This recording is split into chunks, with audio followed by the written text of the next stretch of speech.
Ayan, ang ganda ng koi fish. May kulay ano, dilaw. Lalaki nila siguro. Yung pinakamalaki dito, tumitimba yan, oh. Grabe laki, oh. Parang yung pinakamalaki nito, tumitimbang ng mga ano eh. Tumitimbang ng siguro mga 10 kilo. Mahigit. Eh, ganda ng kulay, oh. Kulay dilaw, saka orange.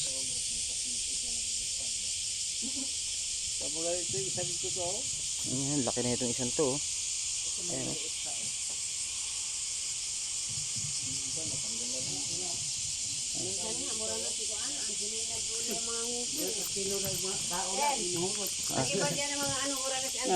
Grabe ka lalaki. Ito, sabi niya, okay yung pagkain. Ito na, ayan si Angelina Jolie, oh. Lagi nagtubol, haom tayo. Nasamad na dyan yung tangkubo. Apa dahil ka ng mga karpakagiron? Hindi, nag-aaway ng ilaan, nag-ano. Yung isa kabang. Sayang wala tayong dalang pagkain. Sana na yun. Ito, napakalaki. Ito isang to, buntis, eh. Buntis yung isa. Buntis na to. Ayun, nasa ilalim. Tapos ilaw.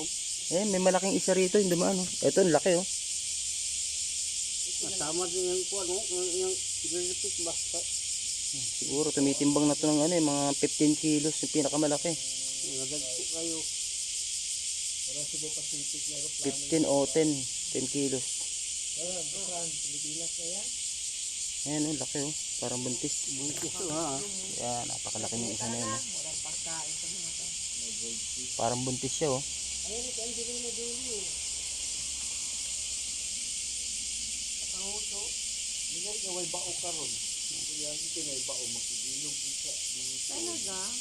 Isa Sayang walang wild ducks na yun. Noong nakaraan, ang dami. Wala na kasi mag-alisa na sila. Oo, mainit na masyado. Wild duck. Ayun pala si Angelina Jolie, nagkanda putok na yung uso. Ito, napakalaki na ito, oh. Ayun o, tingnan mo. Ito may nguso niya o. Parang may 20 kilos na itong isang to, eh. murag lubot sa kuwan. Ayan, nag-kiss na No? Sabi niya pagkain. Ayun. Oh, Hindi na yung pagka. Maganda maga-magana yung uso niya, oh. kinis pa eh. Ah, malaki rin itong isa. Ay,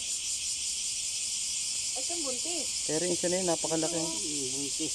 Ayan ang buntis o. Ang laki ng tiyan. Ako laki-laki. Ito pinakamalaki. Ito. Ito, ang laki na ito. Hindi, meron pa isa dyang malaki. Idagko kayo. Anak, ay may karpa din ba? Nangamatay sa yung ibanaan. Paano po sila namatay na? Lutang lang. Ang sariling mundo o. May nagbahog man yun.